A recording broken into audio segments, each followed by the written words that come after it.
অবশেষে ইরান ও ইসরায়েলে চলা যুদ্ধ বিরতির ঘোষণা দিলেন মার্কিন প্রেসিডেন্ট ডোনাল্ড ট্রাম্প।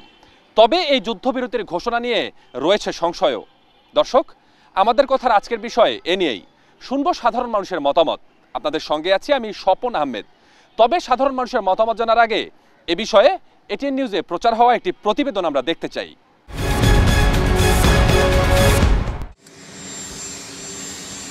12 দিন পর অবশেষে সম্পূর্ণ ও পূর্ণাঙ্গ যুদ্ধবিরতিতে সম্মত হয়েছে ইরান ও ইসরায়েল। এমন ঘোষণা দিয়েছেন মার্কিন প্রেসিডেন্ট ডোনাল্ড ট্রাম্প। নিজের সামাজিক মাধ্যম ট্রুথ সোশ্যালে ট্রাম্প জানান, যুদ্ধবিরতি কার্যকর হয়েছে। ইরান ও ইসরায়েলি গণমাধ্যমে যুদ্ধবিরতির বিষয়টি প্রকাশ করা হলেও ইরানের পররাষ্ট্রমন্ত্রী আব্বাস আরাকচি বলেছেন, যুদ্ধবিরতি শুরু হলেও এ ব্যাপারে আনুষ্ঠানিক কোনো চুক্তি হয়নি। অপর এক পোস্টে ট্রাম্প জানান, ধাপে ধাপে কার্যকর হবে এই যুদ্ধবিরতি। প্রথমে ইরান একতরফাভাবে সব সামরিক অভিযান বন্ধ করবে। এর 12 ঘণ্টা পর একই পথে হাঁটবে ইসরায়েলও। এর আগে ট্রাম্পের যুদ্ধবিরতি ঘোষণার পরও পাল্টাপাল্টি ক্ষেপণাস্ত্র হামলা চালায় তেহরান তেল আবিব। মঙ্গলবার ভোরে ইরানের ক্ষেপণাস্ত্র হামলায় ইসরায়েলের দক্ষিণাঞ্চলের বীরশেবা শহরে 4 জন নিহত হয়েছে বলে দাবি করে তেল আবিব। অপরদিকে তেহরানের একাধিক জায়গায় হামলা চালিয়েছে ইসরায়েল। গত রোববার ইরানের 3টি পরমাণু স্থাপনায় যুক্তরাষ্ট্রের চালানো হামলার জবাবে সোমবার রাতে কাতার ও ইরাকে মার্কিন ঘাঁটিতে ক্ষেপণাস্ত্র হামলা চালায় তেহরান। তবে এসব হামলায় কেউ হতাহত হয়নি বলে জানান ট্রাম্প। ইরানের চালানো এই হামলার কয়েক ঘণ্টা পরেই আসে যুদ্ধবিরতির ঘোষণা। চিরবৈরী দুদেশের মধ্যে এ সংঘাত বড় ধরনের যুদ্ধের দিকে গড়ানোর আশঙ্কায় উদ্বিগ্ন হয়ে ওঠে গোটা বিশ্ব। যুদ্ধবিরতির এই খবরে স্বস্তির নিঃশ্বাস ফেলার অবকাশ পাওয়া গেল বলে মন্তব্য করছেন আন্তর্জাতিক বিশ্লেষকরা। Raihan Munshi, desk report, ATN news. দর্শক, প্রতিবেদনটি দেখলাম।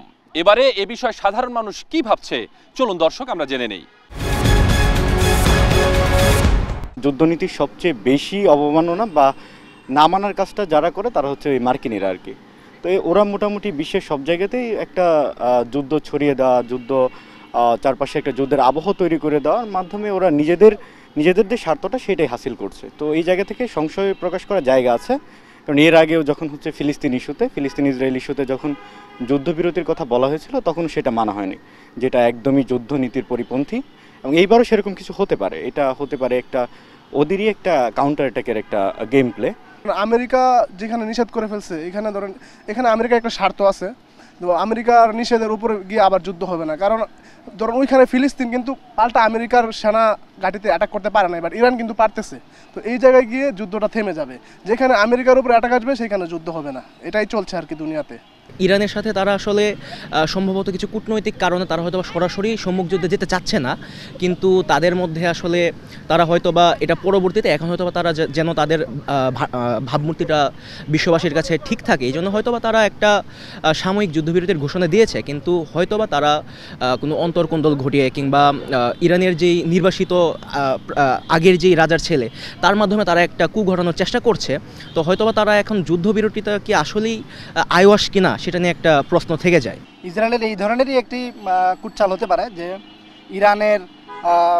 ইরানকে তারা এখন একটু থামিয়ে দিয়ে এরপরে তারা দ্বিগুণ বা তার চেয়ে বেশি শক্তি সঞ্চয় করে এরপরে তারা আবার হয়তো আরও ভয়াবহ রূপে ফিরে আসতে পারে। তো এই জায়গাটা থেকেই আমার মনে হয় অনেকের সংশয়। তো আমার কাছে অনেক মনে হচ্ছে যে এমনই, যে তারা হয়তো আরও দ্বিগুণ শক্তি নিয়ে ফিরে আসতে পারে। ব্রাহ্মণবাড়িয়া থেকে আপনাদের সবাইকে স্বাগত জানাচ্ছি। আমি পীযূষ কান্তি আচার্য। ইসরায়েল এবং ইরানের যুদ্ধবিরতি নিয়ে সংশয়, এ বিষয়ে শুনব সাধারণ মানুষের কথা। যুদ্ধবিরতি যেটা বলা হচ্ছে এটা আমি মনে করবো যে যুদ্ধের একটি অপকৌশল হিসেবে তারা ব্যবহার করছে। কারণ যুদ্ধবিরতির যে শর্ত কিন্তু ইতিমধ্যে লঙ্ঘন করেছে এবং ইসরায়েলকে আসলে বিশ্বাস করার মতো দেশ ইসরায়েল নয়। কারণ আমরা দেখেছি যে গতকালও তারা ইরানের উপর হামলা করেছে। তো এখানে এটাকে আমরা অপকৌশল হিসেবে ধরব। ইরান এবং ইসরায়েলের মধ্যে যুদ্ধের যে যুদ্ধবিরতিটা হয়েছে, তো যুদ্ধবিরতি ঘোষণার পরেও কিন্তু আক্রমণ হয়েছে, ইসরায়েলের পক্ষ থেকে আক্রমণ হয়েছে। এবং ইসরায়েল এবং আমেরিকার ক্ষেত্রে যেটা আমরা দেখি যে একটা সংশয় থাকে যে ওরা বলার পরেও ওরা যেটা করবে না বলে সেটা আবার করে ফেলে। হ্যাঁ, তাদের খেয়াল খুশি মতো মূলত তারা কাজগুলো করে।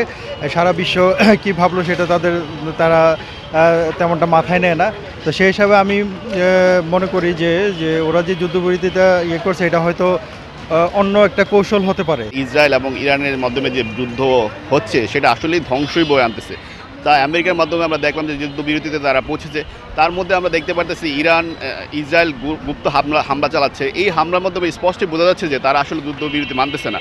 বাট যুদ্ধবিরতি যদি না মানে বা কার্যকর হয় তাহলে দেখা যাবে দুই দেশের মানুষের মধ্যে একটা অশান্তি তৈরি হবে, অস্থির তৈরি হবে। আমরা আশা করি এই যুদ্ধবিরতি যেই কোনো মধ্যস্থার মাধ্যমে কার্যকর করা হোক। যদি তা কার্যকর না হয় তাহলে তো দুনিয়ার মধ্যে অশান্তি এবং কি তৃতীয় ওয়ার্ল্ড ওয়ারে পৌঁছাতে পারে।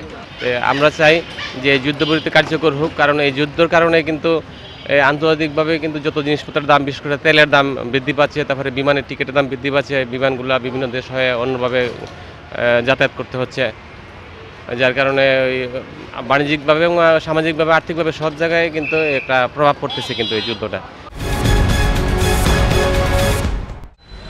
আমেরিকা ঘোষণা দিয়েছেন যুদ্ধবিরতির। এই যুদ্ধবিরতির মধ্য দিয়েই চলছে আবারও যুদ্ধের অবতারণা। কেউ বলছেন এই যুদ্ধবিরতি মানে অস্ত্রের নতুন করে সংস্থান, কেউ বলছে প্রস্তুতি নেওয়ার কথা। এই যুদ্ধবিরতির বিষয়ে কি ভাবছেন নারায়ণগঞ্জের সাধারণ মানুষ, সেটি আজকে আমরা তুলে ধরছি আমাদের কথায়। আমেরিকাই ইসরায়েলকে দিয়া ইরান আক্রমণ করেছে, কারণ ইরান আক্রমণ করেছে এই কারণে যে তার যে পারমাণবিক কর্মসূচি এইটাকে সে দেখাতে চেয়েছে যে এইটাকে ধ্বংস করতে পারলে তার বিরুদ্ধে কোনো অবস্থান থাকে না। সেখানে মোটামুটি সাকসেসফুল হয়েছে, কিন্তু সেইখান থেকে সেভাবে সার্থক হইতে পারে নাই। এবার ইরান যেটা করছে এটা মুসলমানের জন্য গর্ব, এটা মানে ইরান ভালো করছে আর কি। আর এই আমেরিকা যেটা করছে, আমেরিকা চিন্তা করতেছে মধ্যপ্রাচ্যে হামলা চালাইছে, যে কাতারে হামলাগুলো চালাইছে, মধ্যপ্রাচ্যে ওদের গাড়ি চলে যাবো, তার মানে আওয়াজ টাওয়াজ দেওয়া যাতে একটু চাপে থাকে, এই যুদ্ধবিরতির একটা পায়তারা করতেছে। আর যদি যুদ্ধবিরতি করতো তাহলে তো ইস্পাহানে আরও যে পারমাণবিক যে স্থাপনাগুলো এগুলো হামলা চালাইতো না। ইরান যা করছে পুরো বিশ্বের ভিতরে আর কেউ করতে পারেনি, কারণ আমরা মুসলমান হিসাবে কিন্তু ইরানের পক্ষে থাকতে বাধ্যতামূলক। এটা আমার শিওর। আমরা যদি আমেরিকা সাপোর্ট নেই বা ইয়া করি তাহলে তো আমাদের মনে করেন এটা দেশের হিসাবে আমার কাজ হচ্ছে না। মুসলমান পরে, আগে দেশের হিসাবে তো আমার হইতেছে। ইরান আমার পক্ষে আসতে, আমি ইরানের পক্ষে সবসময় থাকবো। আমেরিকা প্রথম থেকে বাধাবাজি করতেছে, কারণ ও ইসরায়েলকে সাপোর্ট দিতেছে, ইসরায়েলকে সাপোর্ট দিয়ে বলতেছে শান্তি দরকার, কোনো মানে যুদ্ধ কোনো সমাধানের মূল না, সব ওনারাই করতেছে। ওনারা একদিক দিয়ে সাপ্লাই দিতেছে, অন্য দিক দিয়ে মানুষকে জ্ঞান দিতেছে। এটা কি হয় কখনো? কখনোই হয় না। দর্শক, এই ছিল আমাদের কথার আজকের বিষয়। এতক্ষণ আপনাদের সঙ্গে ছিলাম আমি স্বপন আহমেদ। আবারও নতুন কোনো বিষয় নিয়ে নতুন কোনো জায়গা থেকে আপনাদের সঙ্গে দেখা হবে। ততক্ষণ পর্যন্ত ভালো থাকুন, সুস্থ থাকুন আর দেখতে থাকুন এটিএন নিউজ।